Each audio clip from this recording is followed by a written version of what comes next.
Go. So this meeting is called Student Voices. I decided on that name because I think it's self-explanatory. So we can start the first question.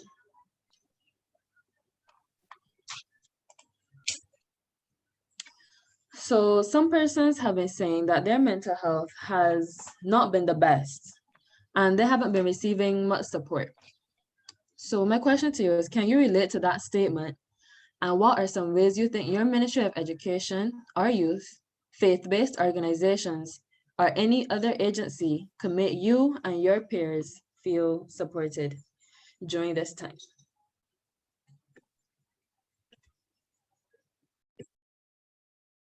Some people have been saying that their mental health are not in the best and they haven't been receiving much support. Can you relate to that statement? And what are some ways you think the Ministry of Education / faith-based organization or any agency could make? I would say, to be honest, I feel that this is an issue that I know that's very common. So,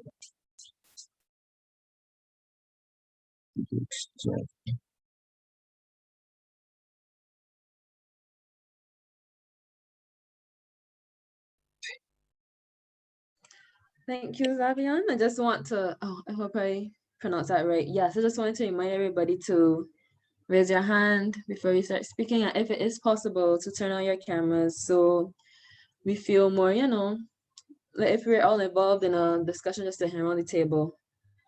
So I'll ask the question again. Some people have been saying their mental health has not been the best.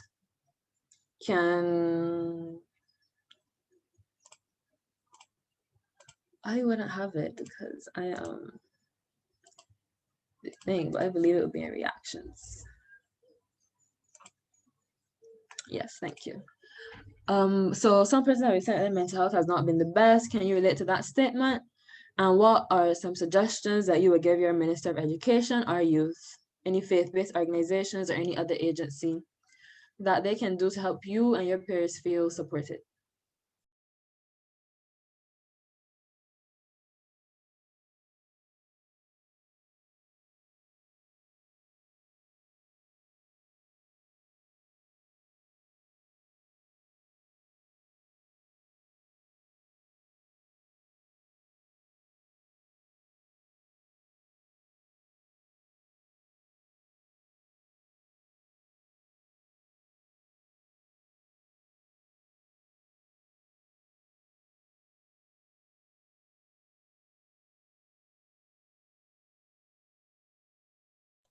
Yes, I believe it was Joshua.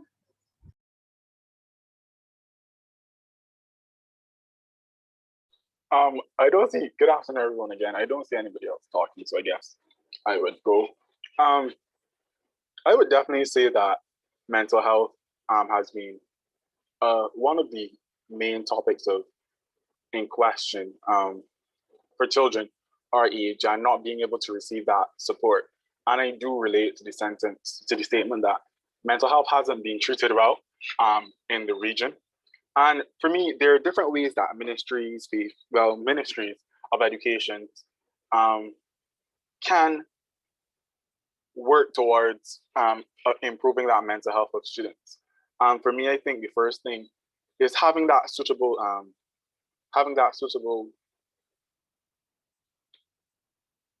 guidance counselor to student ratio.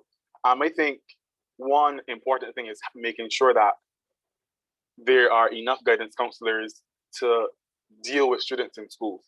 Now, it is impractical to believe that at a school of 1,100 students, that one person is capable of dealing with every single student's problems. I know for me, at my school, the guidance counselor apparently from this term is only coming in 1 day a week. So if you want to speak to that counselor, you had to book an appointment. And I think those sorts of things kind of take away from the purpose of a counselor, because sometimes a counselor is somebody that you need on the spot, spontaneous, to go to them to get that kind of support. So I think that's one thing you need to do. Outside of that, I think what also can be done is hosting more events, or I know this will trickle down into schools specifically doing it on their own, but in terms of schools providing opportunities to for students to air their opinions, get out there, and talk about what is not working for them. So in a school, in a different plant, every single plant, there will be issues that certain children face and others don't face. What would be problems for one set of school students wouldn't be problems for another set of school students. So I think providing that opportunity to say, hey, I'm not, this style of teaching isn't working. This is causing us problems. We can't understand this. That review to help rebuild and move on. I think that's one. And the last thing I want, the last 2 points are very short. Providing healthier options, because we know, in terms of or promoting healthy lifestyle, we know that physical health, it contributes a little bit to mental health. Normally, when we get, if you are not physically well, it can go a lot to damage your mental health, and also teaching them coping skills, like how to cope with stress, how to deal with their time management, that sort of thing, and not just focusing really on just, oh, you need to do well in these examinations and delivering tone deaf statements, but actually going to them and giving them the skills or giving them presentations and the help that they need.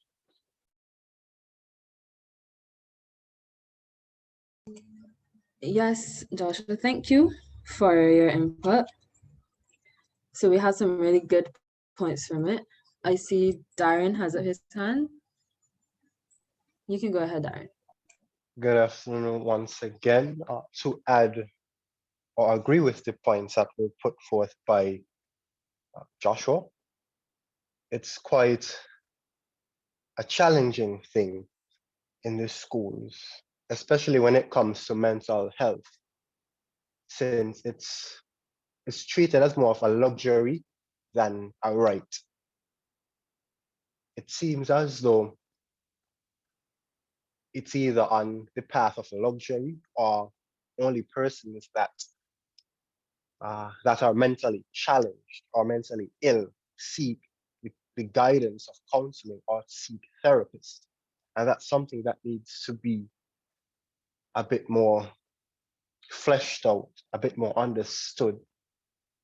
Because at the same time, what prevents persons from reaching to that level is some sort of intervention from persons who are certified in that field. What the ministries that were put forth can do is schedule desensitization meetings. And of course, in schools, to adopt a more open door policy in terms of the counselors, in terms of the teachers that preside over these students, because as a teacher, you're not just a teacher, you're also a counselor, a nurse, an officer, if it comes to that point. And it plays into the point that Joshua made about these persons in authority being understaffed, where you're dealing with thousands of students on a daily basis. One person cannot. It's not possible for that person to deal with that. And in terms of the faith-based organizations, I find it a bit, to say it as it is, it's a bit gross for persons in faith-based organizations to see young people struggling in terms of their mental health, and the only solution that they give them is to pray to, quote unquote, God, whichever you would believe in. When a lot of the times these young persons are often seeking guidance, they're often seeking advice from persons that they can see, persons that they would understand to be going through similar situations. Thank you. Thank you. Very good points, Darren. I think I would have to agree with you on a lot of them. Anybody else to answer the question?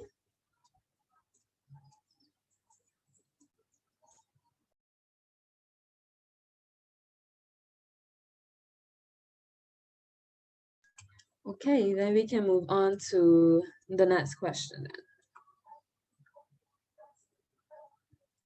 So policymakers have been making decisions for us without our input and then wonder why it does not work or why it isn't effective. So as a student, what suggestions would you give to your Minister of Education or Prime Minister to present to CHC regarding the exams this year? But before you answer this question, this is something that I found out, some information that I found out recently, was that, we actually don't have, as students or as parents, citizens, we don't have a direct contact to CHC. We don't have direct access to CHC. Everything that we want to tell CHC, that we want to, suggest or anything has to go through our ministers, has to go through our prime minister. They then go to CHC and suggest or decide if they don't want to do exams this year or make their suggestions to the bigger body.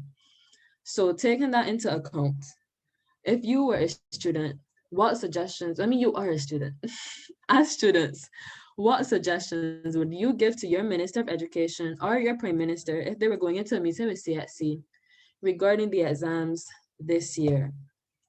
Now, exams were pushed back, and we are having all the papers, the SBAs, the paper twos, the paper ones, or the paper threes if you aren't doing an SBA.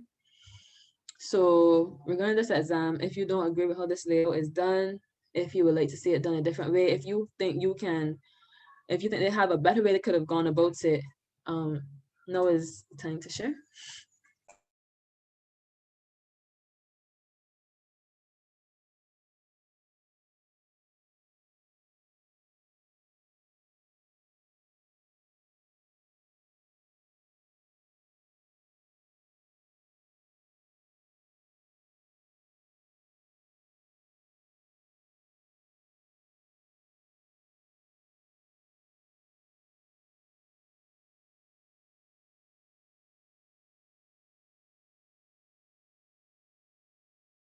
So then I'm taking it that everybody's fine with the exams this year, and you're fine with how CXC approached it, and you have no suggestions? Okay, Joshua?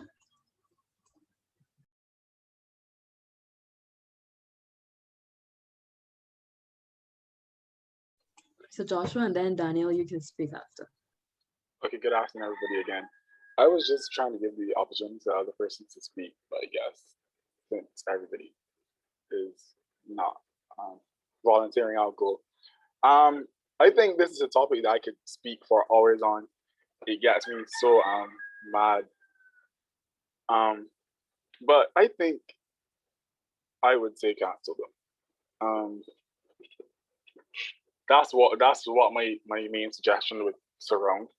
I think examinations in a pandemic, given all the present circumstances, is ridiculous, in my opinion. When you look at how other international bodies have moved towards ensuring that they still safeguard the safety of the persons doing the examinations, then I that I find it strange that CXC still wants to hold examinations. I know they like to say, oh, they're looking out for our best interests and for our safety and well-being. But in the middle of a pandemic, when Caribbean countries are the positivity rate of Caribbean countries for COVID, for some Caribbean countries is rising. When there are over 500 cases of COVID in one Caribbean island every single day, and you still want persons to go out to finish labs to get ready in time for these examinations, it baffles me. What baffles me even more is that they know that children are suffering from misty. multisystem inflammatory syndrome, which is a complication of COVID. And when you put so many students in the school setting, with COVID still being community spread in many Caribbean countries, then you pose that, you give that, you literally give them a direct link to that threat of getting missy, of getting COVID, of falling ill, all so that you can say that you accomplished your mission of putting off examinations. So I think my first suggestion would be to cancel them. Beyond that, it would be to see that to implement methods that you can utilize other ways. Like in school testing, and I don't mean just one test, probably if you can look at different testing, different continuous testing. I know, for instance, for math, if you do math at Key, you have to do module tests in between that go towards your mark. Something like that, that you have a module test at school set, even if CXC wants to make sure that the module test at every school is to a specific standard, having those tests, those internal assessments, and using those internal assessments alongside maybe the SPA, alongside maybe predicted grades, etc., to give solid marks for students. And I also think my last thing would be to hold CXC accountable. Less than 20 seconds left. Yeah. I think my last thing would be hold CXC accountable to make sure that they're in their actions as governments of countries where the stakeholders are mainly the students, that you should be able to hold CXC accountable for their actions. Okay, thank you, Joshua. Daniel, that's you. Yeah. Can you hear me right? First, I'm gonna make sure.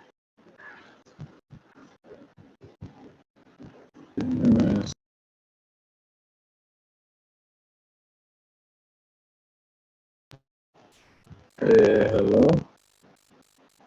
Hi, Daniel, you sound really like a robot, kind of. Give me a second. Let me turn back. Okay, well, so his audio, I believe Grayson was the first person I saw with her hand up. Okay, so good afternoon, everyone. So well, I think that, as you all know, that they gave us the topics that would be on paper 2, but like example for maths, they gave about the same 10 topics that they usually give. So we're saying that they could like break down the topics more, like go more in depth in them, like what exactly, not specifically, but you know, more what would come on the paper.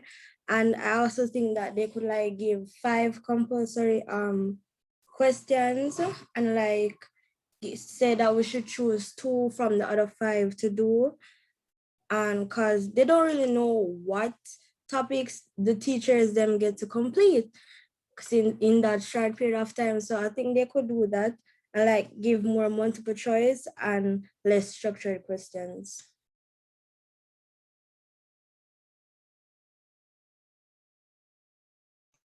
Thank you, Grace Ann. Natalie.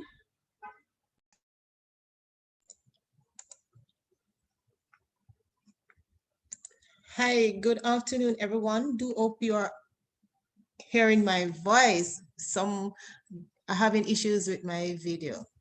Okay, I can hear you well. All right, thank you so much.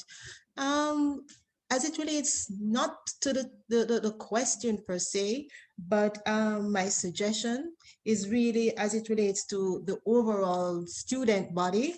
I am suggesting, just as a way to have a Caribbean Union of Teachers, I'm suggesting that you really put together a group of students, even to say the Caribbean Students Association, and in that regards, put forward your questions, what issues that students have been having, just as we would have a forum of this nature, and put it forward to your different government, to your different ministers, to your different unit and organization, so your voice can be heard more so now in the pandemic than ever before. I'm Natalie Williamson. I'm representing Newstalk 93 FM UWI campus.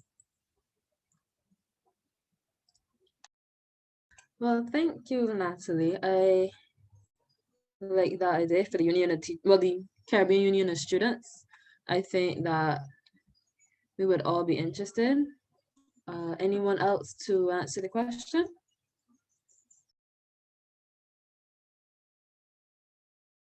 Yes, Khalil? Yes, thank you. Thank you very much. Again, I listened to the suggestions keenly.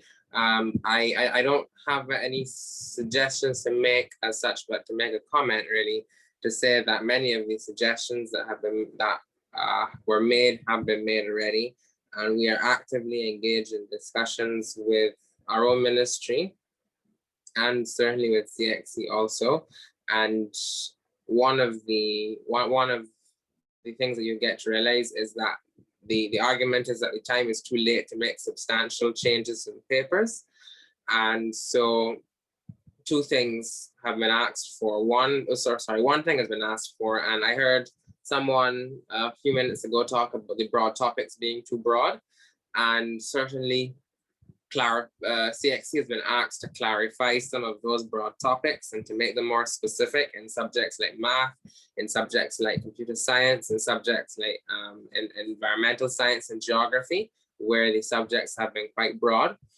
Additionally, the paper one will be testing the entire syllabus. And so one recommendation on the table is to remove the multiple choice entirely. And so I would like to hear if students are in support of that proposal. And in relation to not having exams at all, I'm not sure what that will have to do ultimately. Today, they've gone into an aggressive lockdown due to their cases, but there is a view that there's no other way to assess students but through an examination. I don't necessarily agree with that view. I think that alternative ways have been found around the world, but nonetheless, it appears that that they will not consent to anything else but a physical examination. And so I think the only thing really, if I can ask the question, is how do the students feel about no paper one? And also one more thing, guys, could our parent advocate, Paula Moore, join the meeting? She'd be very quiet just to listen in. Yes, that's okay. She can join. Tell her to come in and I'll let her in. Thank you. So then, does anybody want to answer the question? Do you all think that CXC should remove the multiple choice this year entirely? Yes, Natalie. Question. Based on different students' ability, why would one student want to remove paper one entirely when some students is more prone to answering question differently as opposed to person's writing ability? Just asking.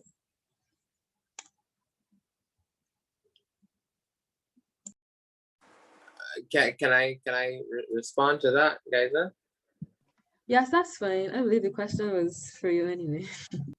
Yes, I know. That's a question that the people who made that recommendation gets a lot, and I think that it is a valid concern. The other concern on the other side, however, is that the paper one is testing the entire syllabus, and in many instances, the information suggests that in a lot of instances, in a lot of subjects, the entire syllabus has not been able to be covered. And so in an environment where we have a paper two that is testing, hopefully, a narrower set of subjects that allows students to be more focused in their preparations, then having a paper one testing everything with a refreshed question bank will not necessarily be advantageous to students, regardless of whether or not they are better at multiple choice than at full writing.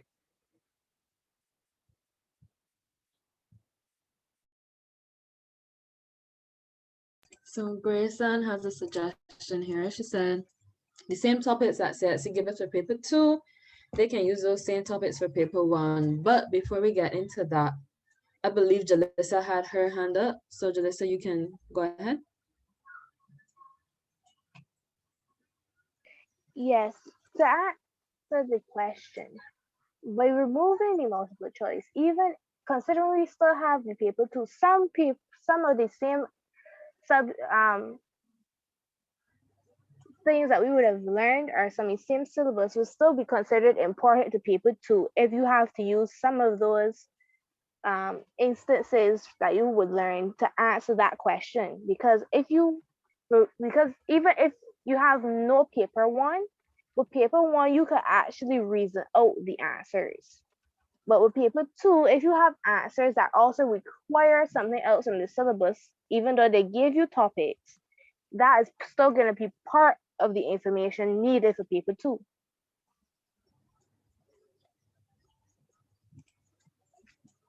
Okay, thank you, Jalissa. Natalie, you have something else to say? Or your hand just, oh, okay. It seems my co-host has their hand up.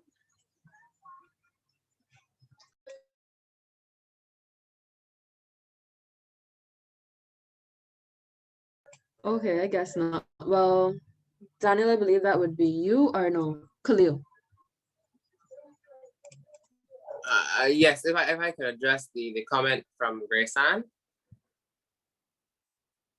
Yes, so that was the optimal that was the optimal suggestion that that the paper 1 be amended to only test those topics that are also being tested on paper 2. However, CXC is clear in their minds that it's too late to change the papers. It takes them 6 months at least to write new papers, and so that wouldn't be possible for them to do. So that was the optimal suggestion.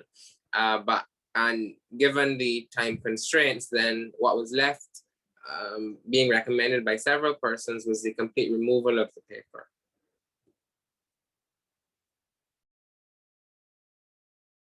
Oh, Grayson, I hope that answers your question. Xavian, I believe that was Xavian. Good evening, guy. Good evening again. So the question pertaining to paper 2s alone, I would say that it would be advantageous to some, while it would be disadvantageous to some. Pertaining to a subject as mathematics, where with paper 2, you're also given marks for your reasoning, for the work that you done, for the working out. For a subject as that, although you might not give the correct answer, but you will still get marks for your working out for paper 2. With paper 1 now, many people are not capable of doing paper 1, although some might have did it last year. So many are doing it for the first time this year. But I would say that for some subject, I feel like they could mix it first, like some subject. Like maths, I would say give a subject of paper 2 alone. For another subject, which is more reading, of more knowledge, I would say paper 2. That's how I think they can do it. Because with some subject, like a subject like English now, I would say that you should give a paper 2, where students are more able to express yourself in their writing other than answering paper 1 question. Because many students get flustered under like paper 1 question because they're seeing 2 answers very similar and they don't know what to choose, and they might choose the answer and it might be wrong. So I think they can mix it. Yeah, that's my opinion.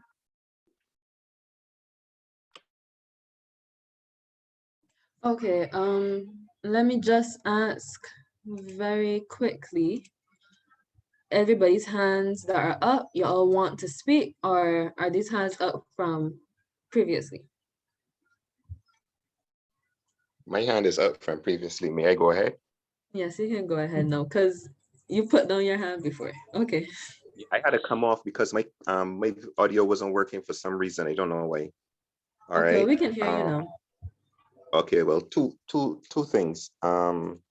One, am I understanding that students are saying that they would ask their Minister of Education or Prime Minister or whoever represents the country to go to CXC, that they ask CXC to cancel the exam?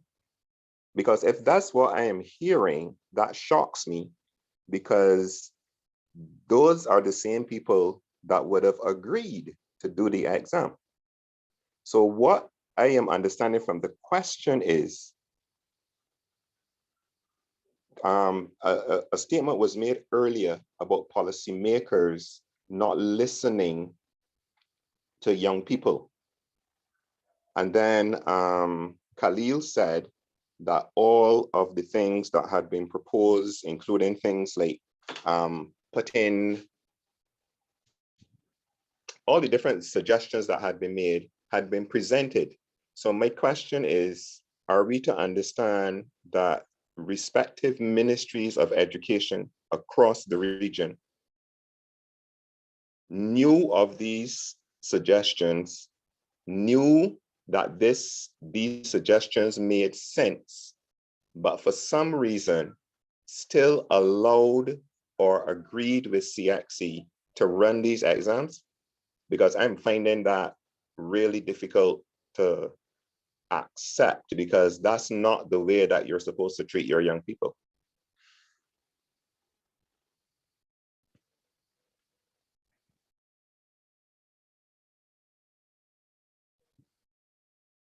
Does anybody have a comment?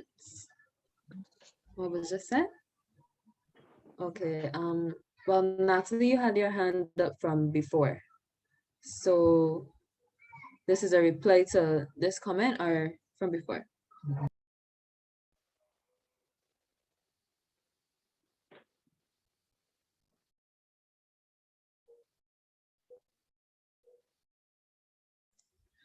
Sorry, no, I haven't been having my hand up. I'm not sure what is happening, but my hand is not up. I'm just listening to the questions and make notes, basically. Okay. All right, thank you. So Adele and then Khalil. Hi, good evening again to everyone. I'm not sure which question I'm responding to, but I'm hoping that I hit on all the different points of every question.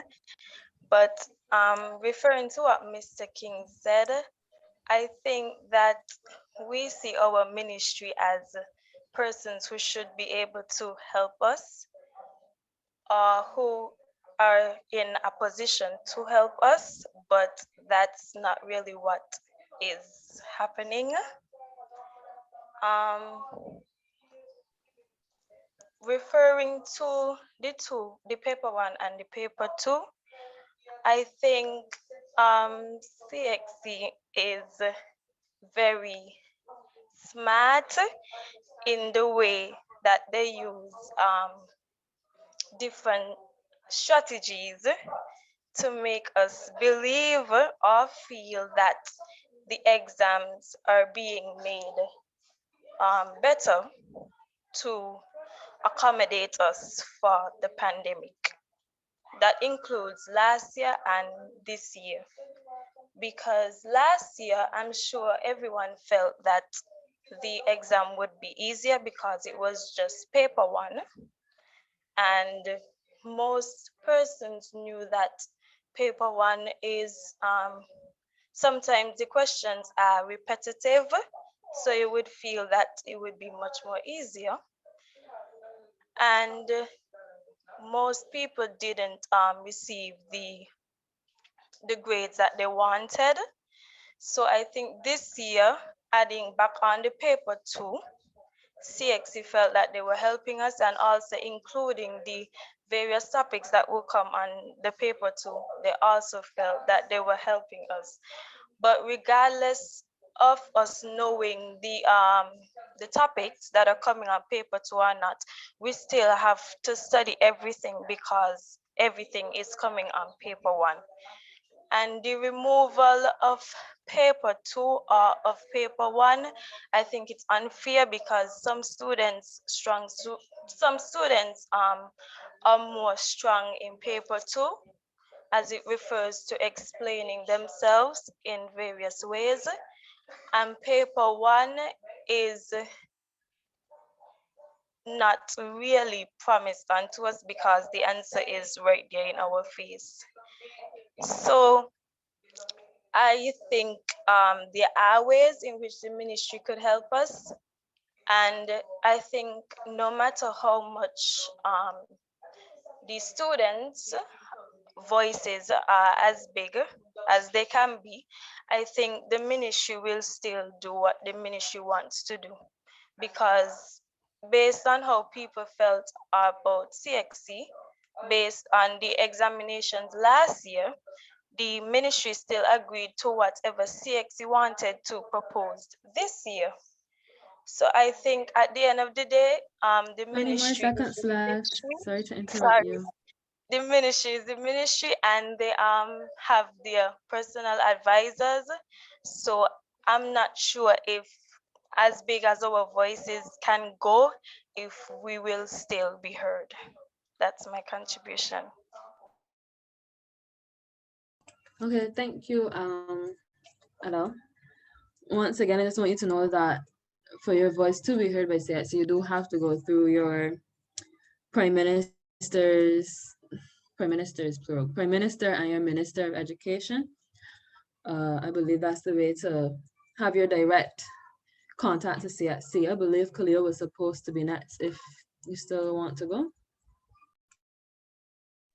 Yes, thank you, guys. I think I was responding to something someone said at some point in time that, yes, there have been a lot of suggestions put on the table by various people, various groups. The CUT has made recommendations, the parent groups and student groups have made representations. And up to this point, well, you all know what's happening at this point. So up to this point, it hasn't yielded much fruit. But this week, the deliberations are supposed to be happening, so we can hope that it does. But I can assure you that up to this point, all of these recommendations have been on the table for a very long time.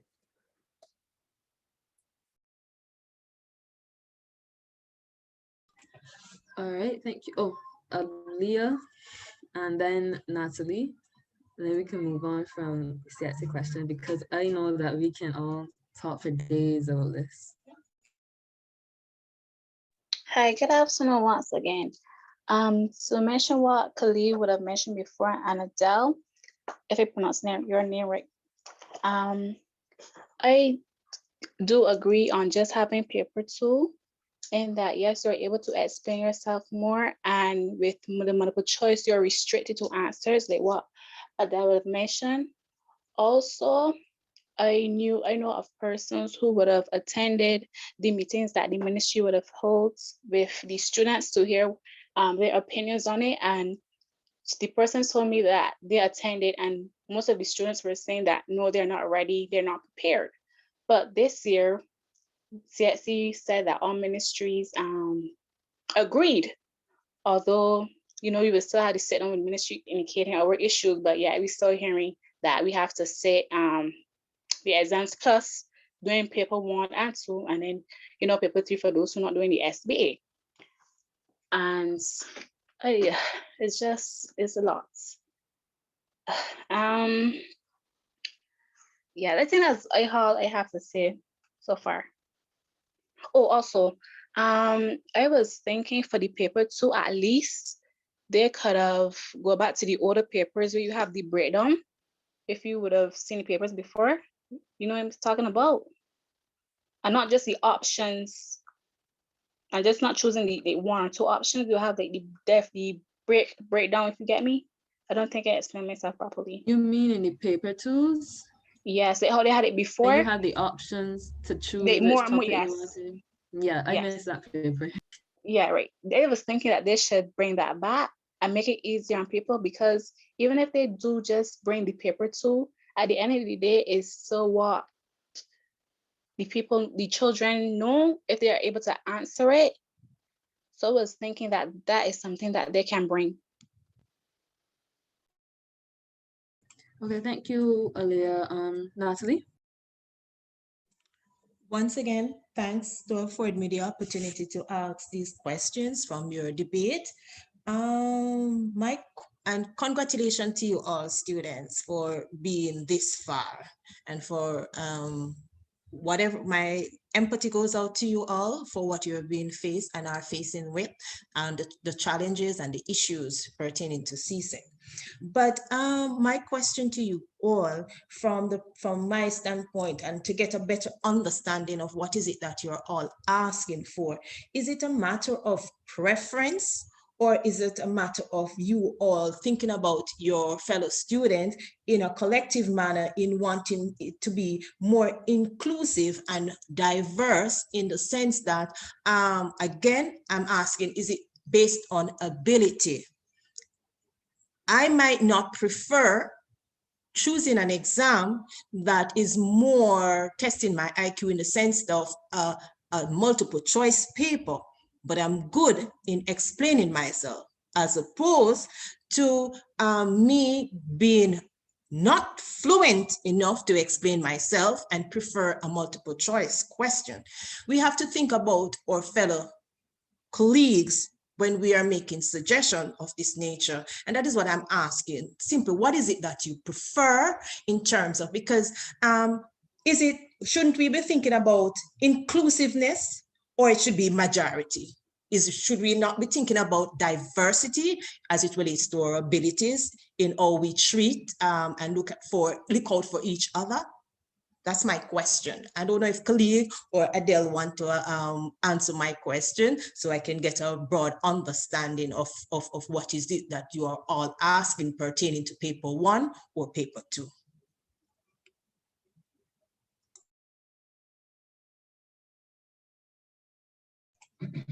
Is anyone going to answer Natalie's question?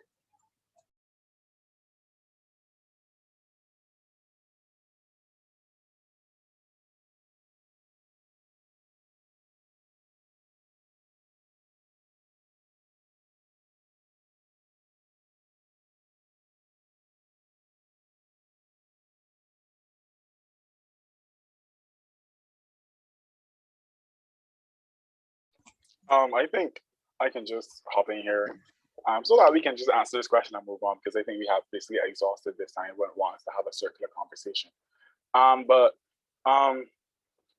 when we think about different students and different abilities, we also have to recognize that at some point, you will not have a unanimous ending to any situation. And I think it really is about the majority. I know CIC has put in place different methods that persons can defer, although personally I do not agree with the deferral option. If it is that the examination style for this year does not tailor to a student, and student think that they will be so badly disadvantaged that they should not sit the examinations, then I think the exploration of the deferral option would be fine. And while I acknowledge that there are diversities in terms of students, and also there are different abilities of students. When you look at the paper 1 versus paper 2, paper 2 is the paper that allows you to fully assess a student's ability and understanding of a topic. I would say paper 1, you can go into paper 1 and guess answers. You can go into paper 1 and do ABCD, and just by luck get answers correct. So I think when you look at it holistically and which one provides the more sound way of making sure that students get the opportunity to explain what they have in their head based on the topics that they would have had before, that they would have 5 weeks to prepare for, minimum, that the paper 2 would be the better sound option to do. And that's just what I want to say. No, I don't think the others have anything else to say. So that's it. And I hope that we can go on to the next question now. Yes, I'm hoping the same also. Well, thank you, Joshua. So then we can move on to the next question. So this question is a two-parter. We have all been in our houses for a few months, nearly a year, depending, separated from our friends and colleagues, unable to play sports or attend extracurricular activities. So my first question to you guys, how has the lack of social interaction had an impact on how you currently interact with others? So has it been difficult to communicate? Have you realized, I was once good at public speaking and now I'm a bit more shy. I get nervous before I developed anxiety. Has that been your situation? Have you lost interest in your schoolwork? Especially after, the pandemic being in your house for all this time, all the CXC issues last year, everything that's occurred, have you not been as motivated to be in school? And has it been difficult to re-enter school? If you have re-entered school, how has it been on the social side of it, on the school side of it, the actual in-person? Because I feel this is a topic that persons don't really recognize, So you guys can tell me how you feel about that. Joshua? Personally, I actually love this question because I think our social life has been really shaped by the pandemic. But for me, when you talk about lack of how has the lack of social interaction had an impact on how I interact with others, I think it has really charted my social life in a direction where I now have, like, I would say, a stringent way of how I communicate with people. I think it has led me to appreciate that different persons are at different stages in life and that different persons are going through different things. Right now, we need to cater our social interaction. I try to cater my social interaction to making sure that my friends are fine. Creating that space, that safe space that they can talk if something is going wrong, but also making sure that my social interaction is rid of all toxicity. So if it is that before the pandemic, I would give somebody a long rope with which to tie themselves, being being narcissistic or being pessimistic. Now, based on the pandemic and me craving that social interaction and me treasuring the little time that I have actually having that social interaction, I am quick to, you want to be bad mind, for lack of a better word, well, go. I'm quick to cut off that communication in terms of that social interaction. Thank you, Joshua. Jalissa, you can go.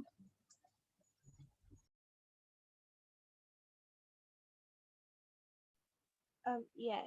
So for me, it has not really impacted as much due to the fact I'm not a very social person in general, but I do tend to have a lot of social interactions otherwise. But for me, it's not impacting me as much as it would for others. The only difference is because you're inside the house all the time, and when you're online, if you have online school for and have to do work, it's harder for you to keep focused because you have other distractions around you. Even if you have like a place where it's quiet, you're still outside noises that can cause distractions, and then like you're not gonna be as involved as you would be if you were normally at school, like interacting with the teachers. Because when the teachers is talking, not much people if they have questions and want to ask because like there's either noise outside stopping them from being able to do so, or it just feels a certain way trying to answer a question online. Because it's like you have no focus or no general sense of like direction in which you're supposed to be. And due to that, it's very hard to like focus on work. So it makes you lose interest in what you want to do. Unless you have a very strong like focus and patience with yourself. Otherwise, you're not gonna be able to get the or achieve what you want. Like for the exam that's coming, due to all that focus that you would have lost, and due to all the time we've been spent distance from others, it's hard to get back into the normal standpoint in some cases for some to be able to focus on the work that we would have been doing or would have missed if you were in an actual social interaction between teacher and student.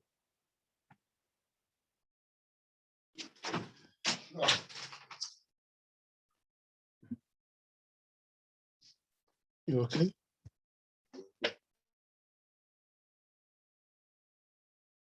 Hi, good afternoon. So anybody else to answer question one?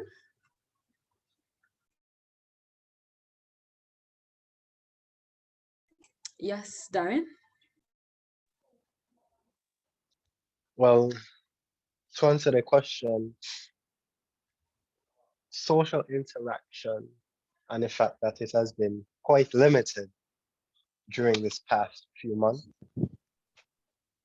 in the sense that quite a bit of persons now develop compassion or a bit more of compassion, seeing as though we're all, lack of a better term, in the same boat. We now see that other persons around us could feel the same thing. And so we're a bit softer in our tones, we're a bit softer in what we say and how we say it. But that in itself is a double-edged sword, because at that point in time, we are social creatures. Humans are social creatures. We have to look at one another in order to form bonds or something that feels a bit real in that sense. And what pandemic has forced us to realize is that we should treasure the moments that we have. We should treasure the interactions that we have on a daily basis with persons. And of course, it will now shape and form the way we interact towards the future. Thank you, Darren. Adele? Hi, good evening again. I would say that I was not a really social person before the pandemic, but I would honestly say that the pandemic has made it much worse because of the simple fact that I didn't have to pick up myself and sit in a classroom where I would have to see other people and have to interact and talk in class. I was in the comfort of my own home and didn't have to be around persons who I wasn't familiar with. So going back into school, I would say it made me more of a less social person. I was talking less, didn't want to interact as much as I used to before the pandemic.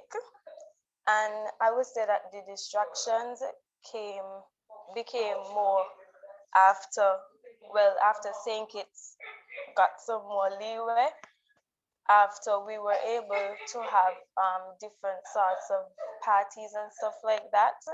And it came more during further down when exam was coming. So I think that part on the social phase was worse for me because I wasn't able to socialize and I didn't like it in the first place. So it made it worse for me. And then when I was able to go outside of my home, because I wasn't able to interact with persons, the distractions drawed on to me, I guess you could say. Thank you, Adele. Jalissa, you have something to add quickly? Yes, I have something to add to this first statement. From me going back into school, I realized not much of us are interacting like we probably used to when we were in school. Though some people, some of the teachers or like the principal will see that as a good thing that we're quieter. It necessarily doesn't mean it doesn't sound it. It doesn't necessarily make it for a good thing because since you were not interacting like how you would when you were at school and actually asking questions to the teachers or asking for a better understanding of the topic that you're discussing, it makes us not want to ask anymore or try to interact to understand better for ourselves. So it makes us feel closed off rather than open since we were always in a rehearsal space for a longer period of time. Right, thank you, Jalissa and Grace, and you could be the last person to answer this question. Okay, so I think that COVID has really affected us a lot negatively. And because I was a sociable person, but since we have to stay at home, like we have to call our family and friends on social platforms and on calls, and since we have to go back to school now, it's kind of different for me to like go up and like talk to a person. Like it's really different. It was like before, and like for example, when I was supposed to do my English orals and I was supposed to talk in front of everyone, like I got really nervous and it was hard for me to do it. But for the sports part, I think they already started because now Trumps is going on, so they already started back with the extracurricular activities, but not all of them can come back on because that we're supposed to stay 6 feet from each other. So those sports that have to do like contact, like for example rugby, I can't do rugby again because you have to touch to do that. So like I'm not sure how they're going to bring that up, but time will tell, I guess. Well, thank you, Grayson. So then our next question would be, what suggestions would you make to your Minister of Education and Health on how they can restart sporting events and extracurricular activities in a safe manner? Well, I know the CPL they've decided that they're going to host their events this year from July to August, I believe. St. Kitts, Barbados, and I can't remember what else. St. Lucia, maybe? So in schools though, if your Minister of Education had to come and approach and say, how do you think it's best that we start our sporting events, we start these extracurricular activities, what would you tell them? Extracurricular activities being non-sport, of course, like debating society, stuff like that.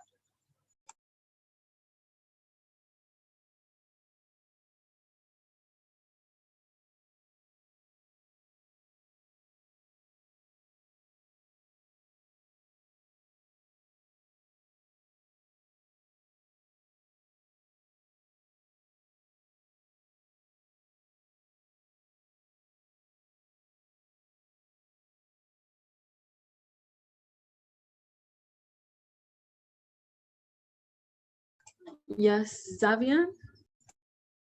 And even, what I think is that for the time being, as though many schools currently in Jamaica are doing, they could reintroduce certain extracurricular activities online and let the children, the students, get familiar with one another, get familiar about what the topic was before pre-COVID and what it is aiming on trying to do after COVID, whenever that may be. For the time being, they could phase it online, and whenever they can have little interaction, have meeting interaction, they could do it in a safe manner of like wearing mask, as if environmental club, normally environmental club would go out and clean up the school. They can still do that, but less students, and you can do it in a safe manner of like wearing mask. But for the time being, for the extracurricular activities, they can face them on an online basis. Okay, that's a good idea. Thank you. So I think we can move on from this question. So yeah, next question. So then we're moving into the ending stages.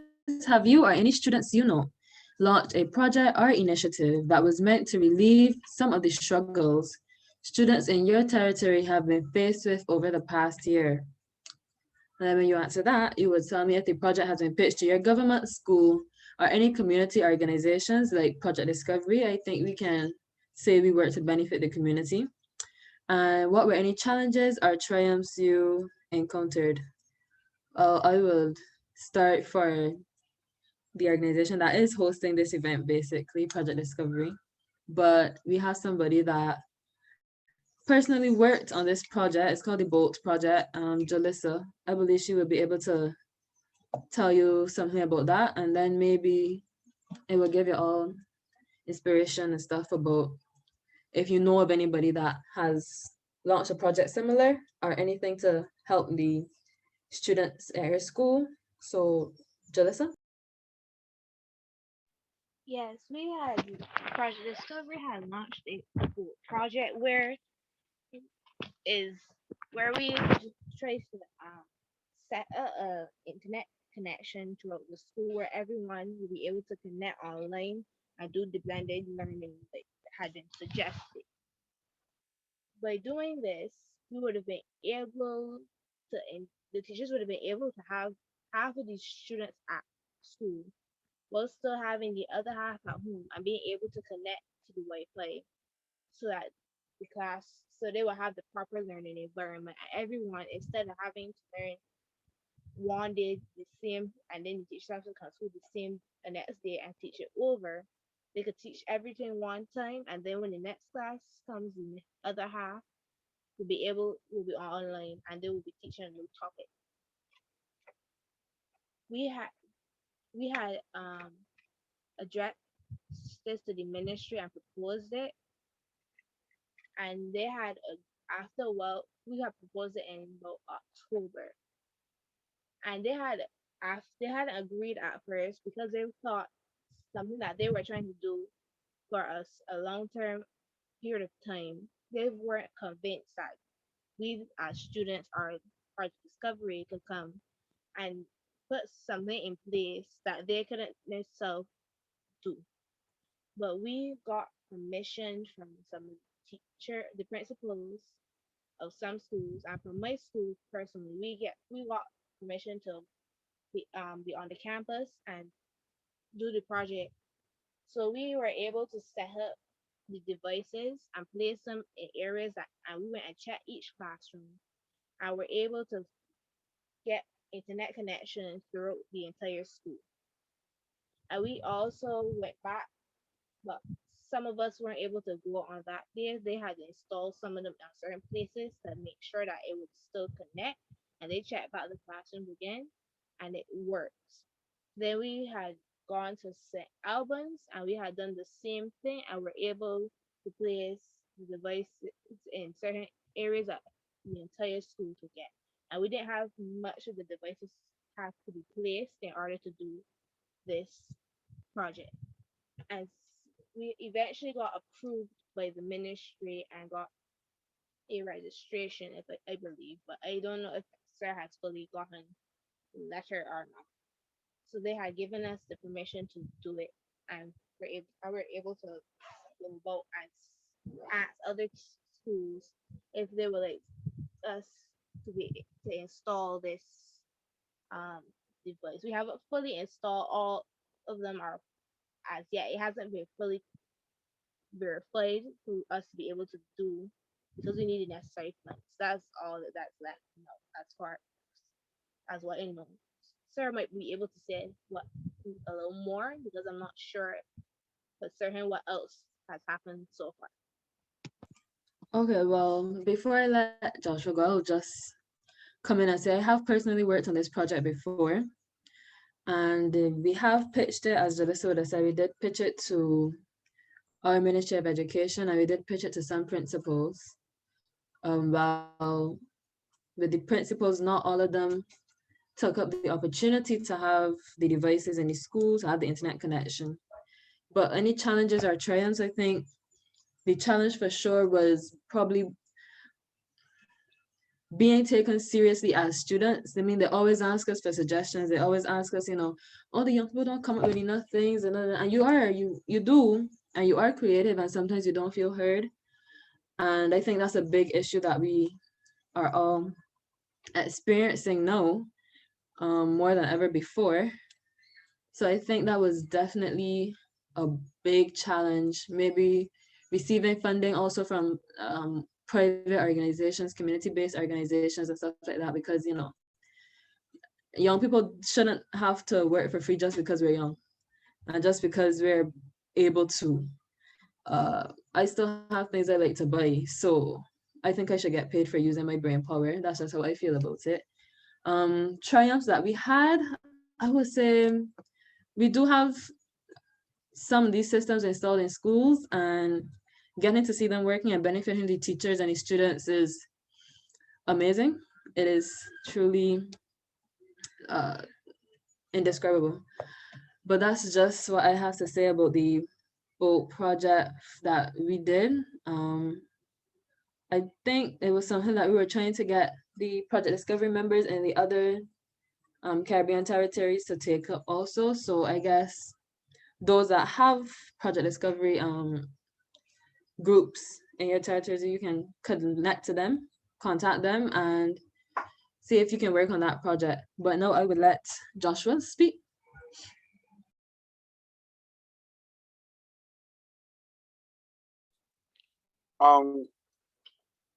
Personally, I was going to say that I know for sure.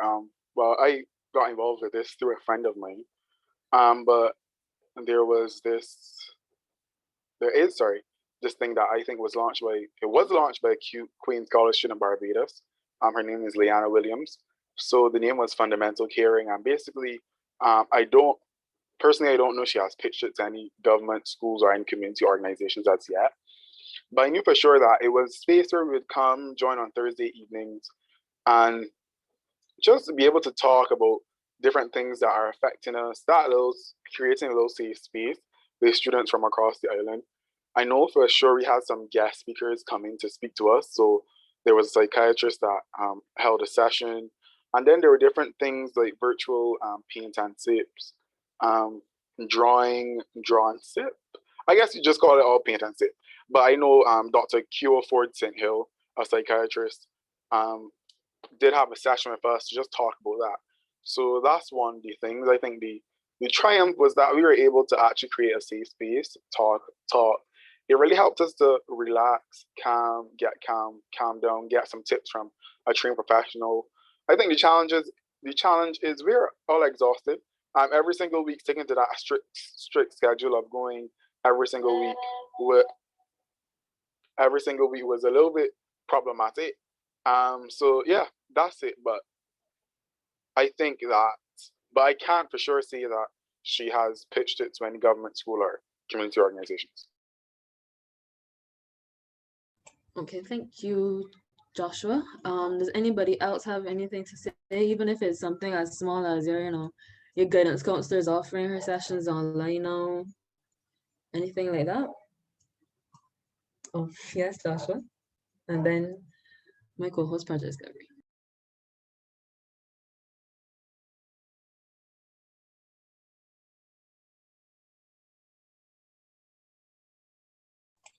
Joshua, you going?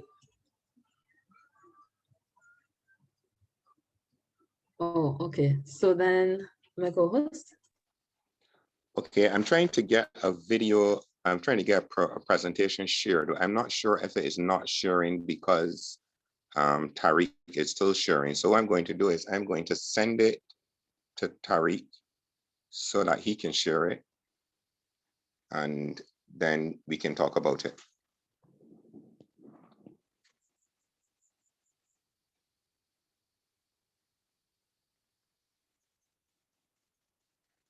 Okay, send to Tariq.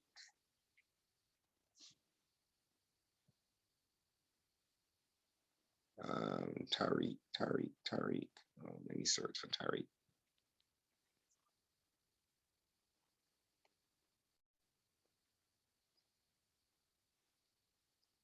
Okay, Tariq, I just sent it to you on WhatsApp. So if you can just download it and share it. And in the meantime, I will share a little bit more about what Jalissa was sharing just now in a little bit more detail. Right. So as she was saying, with the reopening of schools in October 2020, the Ministry of Education in Barbados, and I am thinking from my interaction with teachers in other countries across the region, that there was a call from respective ministries of education to have blended classrooms in a situation in which half the students would be at home and half would be at school, and then you would alternate. And what would happen in an ideal situation is that the half that were at school face-to-face would be able to be given the same lesson as the half that were at home. And that would be considered a blended classroom. And then you would alternate, and on the next day, the half that were at home would come to school. Everybody's familiar with that. We don't need to explain that anymore. So in order to get that done, teachers either had to have reliable internet service at school, or teachers would have to teach everything twice to accommodate both halves of the class, because then the teacher would only be able to teach the half that was in front of them. We don't know of any public school in Barbados that had a reliable enough internet system to sustain the option that the half that was present with the teacher would simultaneously be taught at the same time as the half that was at home, so that you had a truly blended class. There were some schools in which 1 or 2 teachers might be able to go on, but we have not found a school in which 20 teachers could go on with 15 students in front of them and 15 students at home and deliver a simultaneous lesson to both groups of students. Because that could not be done, Barbadian secondary schools lost, and I want you to listen to these numbers very carefully, because your host, Geyser, and other young people like Jalissa and other people in Project Discovery worked out these numbers. Your Barbadian secondary schools lost between 350,000 and 440,000 student hours per school between March and December 2020. I'm going to say that again. Barbadian secondary schools lost between 350,000 and 440,000 student hours per secondary school. That's what each secondary school lost between March 2020 and December 2020. This equates to more than 10 million student hours lost to our secondary school system so far from March 2020 until now. 10 million student hours lost to Barbados. And we only have 20 secondary schools. Maybe 21. Because I know there are people here from other countries that have a lot more secondary schools. So I'm saying your situation is much more dire. All right, when you look at the numbers, it is more serious. All right, so Project Discovery gathered information from parents, students, and teachers, and in collaboration with a retired engineer, designed a number of solutions for schools. This is what Jalissa was referring to before. Okay, these were tested as pilots in 3 secondary schools and 2 primary schools between October 2020 and December 2020, the first term of the last school year, of this school year, sorry. Okay, here's where it gets really messy. And this is some of the stuff that Jalissa was alluding to just now. These solutions were offered to the schools at no cost to the school, their alumni or Old Scholars Association, whatever you want to call it, the PTA, or the Ministry of Education. So these were being given to the school, all right? These site-specific solutions each placed a strong to very strong internet signal in every teaching space at the respective school. So we went into a school, they were getting internet signal in 13 classrooms. Jalissa and a group of about probably 12 students did a whole set of work all over this school, and then sat with the engineer and devised a solution for this school. And when they were done, their internet connectivity went from 13 classrooms to 68 teaching spaces. A teaching space would include a lab, a home ec room, a workshop, any space in which teaching is done. By January 2021, after inviting 6 schools to participate in this project free of cost to the school or the ministry, only 1 school agreed to have the system.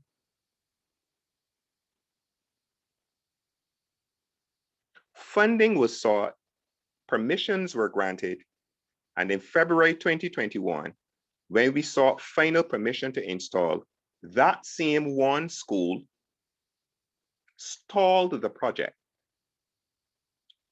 So what has happened right now is they have not given permission to do the final install, but they have not denied permission to do the final install. So the project is now in limbo. This happened after the principal of that school received the full design detail, all of the part numbers that are required for all of the pieces of equipment that are required to put the solution together, all of the intellectual property of those 11 young people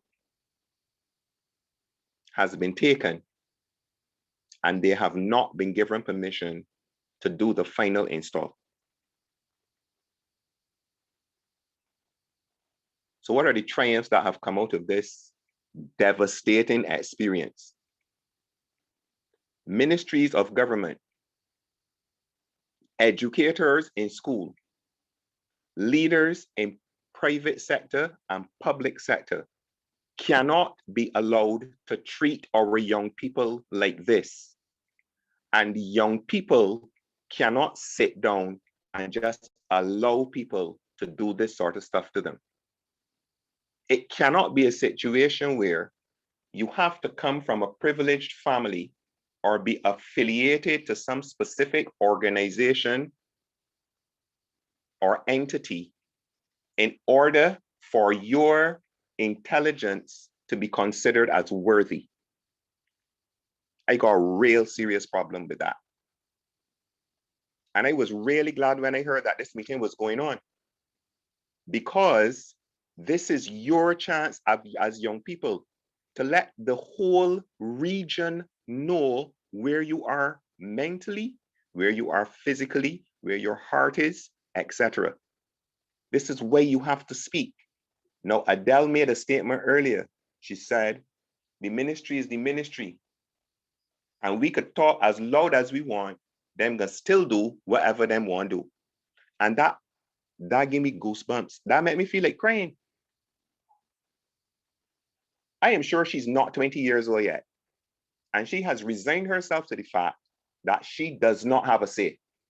There is nothing she could talk as much as she like, no boy, I'm paying you no money. And I am sure there are other people here who feel like that. And that is devastating, because that is not where our young people should be. And you should not have a say because you are rich. And you should not have a say just because you are rich and a poor person doesn't have a say. You should not have a say just because you go to a certain school and a person who goes to a different school doesn't have a say. You should not have a say simply because you are affiliated in some way or your parents are affiliated in some way, and a person who is not in that position doesn't have a say, because that's not how intelligence was delivered to people. That's not how problem-solving ability was delivered to people. So brilliant ideas have been put forward, and those brilliant ideas have been shelved because, in my opinion, and I'm speaking as me, in my opinion, the solution or the proposal or whatever did not come from a certain place. That is sad. And as young people, you can't tolerate that. That needs to be addressed. I will move on. In April 2021, another school has agreed to join the project. All the permissions have been granted, the installation has begun, and the installation is likely to be completed by Tuesday, May the 18th, which is next week, I think. All senior students of this school will be able to learn using a blended classroom approach. That means their teacher will be able to sit with half the class in front of them, and the other half of the class can be at home on their devices, hearing and sharing even seeing everything that is being delivered to the students in front of the teacher. This is what those young people, including Jalissa, are working through Project Discovery, and Geyser too, because Geyser don't want to blow she on horn, right? Geyser sat in a meeting with ministry officials that we were invited to and shared this presentation, and they said their minds were blown. And this is not the janitor at the Ministry of Education.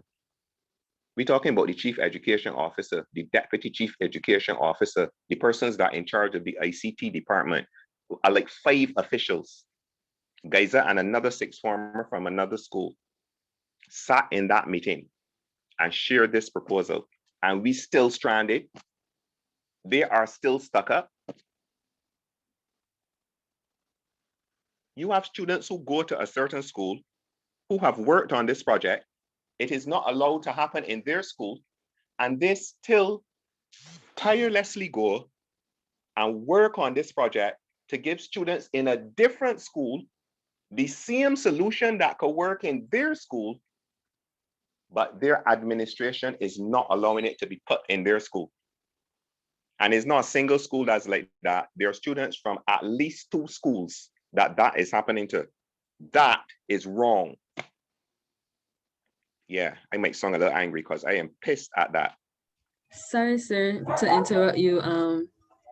Your time is necessarily up, but you know, so you could put in like 30 seconds. I want to say. Yes, I got 3 questions in 30 seconds. Why would a solution like this not be embraced by the Ministry of Education or the administration of a school? 2, why are so many persons seemingly trying to access the intellectual property of young people with no apparent intention of having the designers and installers credited or benefit for coming up with this solution? Geyser says she got things she want by 2, but even if they don't give them the money, the least you could say is, hey, look, these people found the solution and it works. Let's go with it, because this solution is not being tested. Last question. Why are there so few older people that respect the ideas and intelligence and abilities of our young people? I want all of you to answer the 3 of them questions. Go.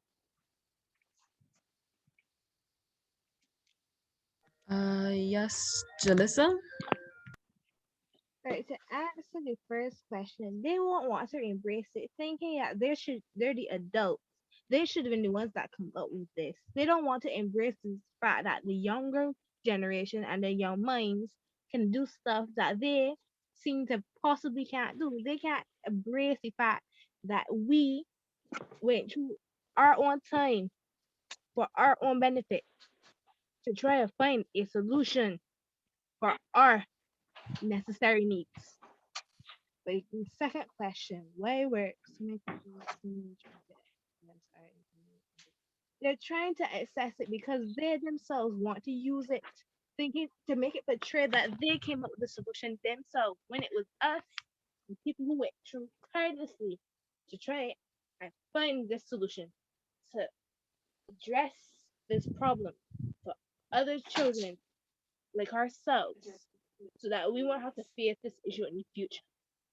For the third, older people, for the older generation, most of their children either graduated already or don't have this issue to deal with since they themselves have aged are now adults. They don't really have this perspective. They won't understand the stress, the strain, and the struggle they're putting through from children, since they themselves don't have a child that has experience with this. Since they're either adults or not, or don't have children at all. So due to that fact, they themselves will not see the struggles of children. Even if they hear these children, they're not taking into account that the children is what they need to listen to. And even if they listen to it, they're not in their minds, it doesn't register. They are not the ones going through it. They're not having to set exams since they already set it ready. So they're not studying any of us.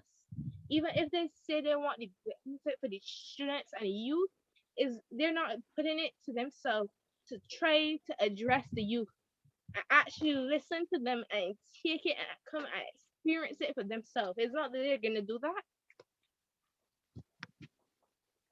And it vexes me to the point that it's just mentally and physically unthinkable. 30 seconds left, Alyssa. I finished now.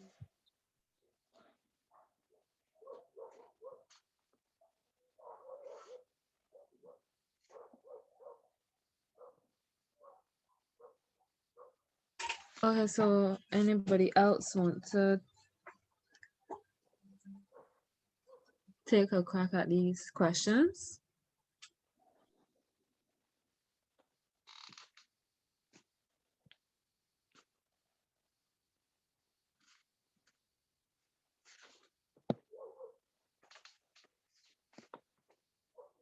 All right, okay.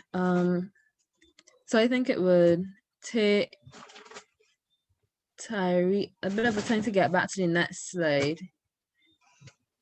But as you can see, Project Discovery has been working behind the scenes for the students. So the last question that I would have to everyone is, what is a change that you would like to see within the education system in the next 5 years? So just in the future, are there any changes you would like to see? Whether it be, I don't know, who talks to who, if it's you would like to see the students coming together and have a Caribbean voice. What is it?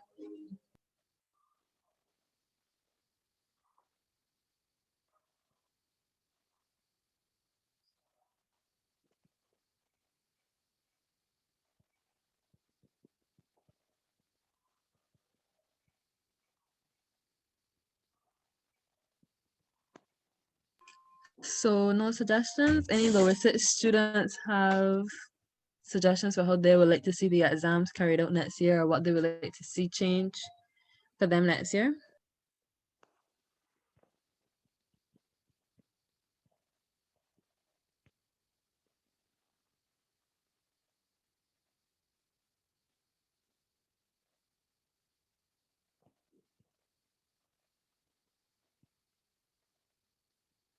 Yes, Jalissa?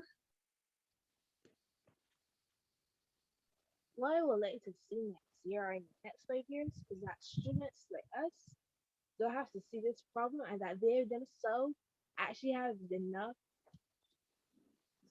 get carried to the point that they actually argue the system, the education system, for their own benefit rather than do what some of us are doing now, even if I make sure that their voices are heard no matter what it is, to come together and at least scream. Well, you don't have to scream, but at least make sure they hear you and address the situation. Just keep repeating it on repeat for them to understand the situation we're in, because we don't know when this is going to be over. Hopefully, in the next 5 years, I'm not going to give any that this we won't have to face this situation anytime again, and that your parents themselves also get aggravated with the system and actually try to help assist and push it upon these people to actually try to rectify this problem.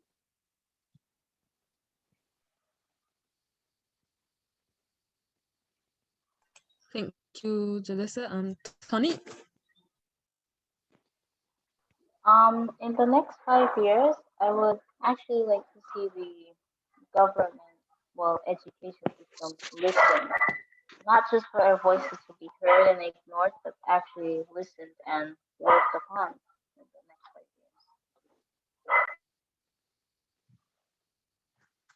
years. Short but sweet, thank you. Aaliyah? Hi, yes. I do agree that all students throughout the Caribbean should come together and have discussions. I think that when these suggestions are being made, that students should be involved in decision making and not just being heard and not doing anything about it. This is our future. Again, we are Generation Z, so a change is a must. And other will leave with is that all students' voice matters, ASBN.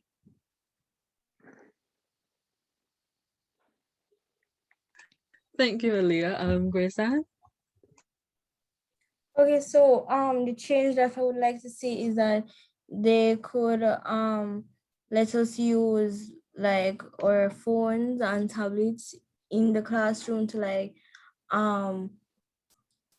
record the classes so that we can also have like online classes in the nighttime to like catch up on it. So they could also do both the school and online to help us with the school, because we don't know when COVID will go away, if it will get worse, or yes, so to accommodate that.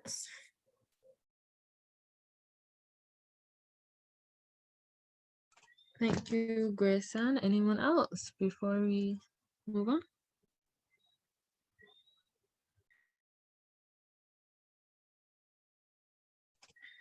Okay, then to the next slide, it would just be if the reporters have any questions that they would like to ask. Now would be the time.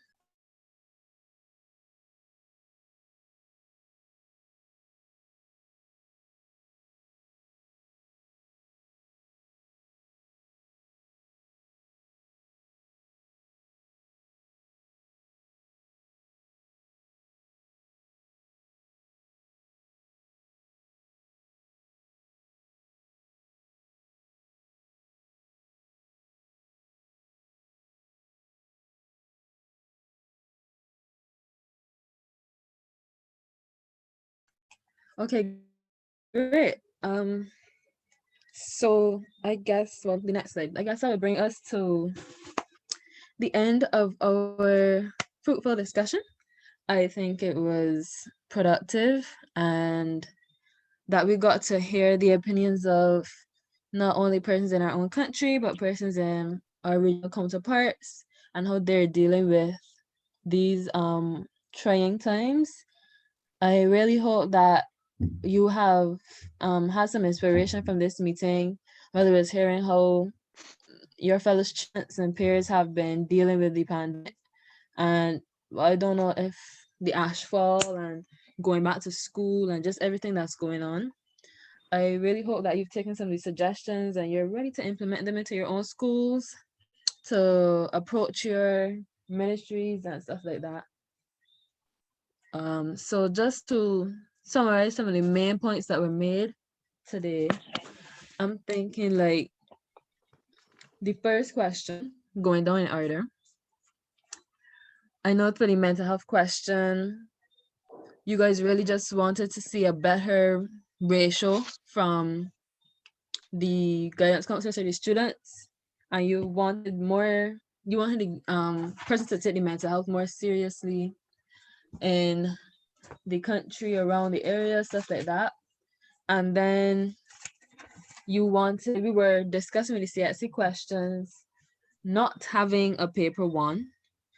And if you guys, I guess, would be into that, also having a Caribbean student union, just like how the teachers might have one, and feeling more engaged with your ministers and stuff like that.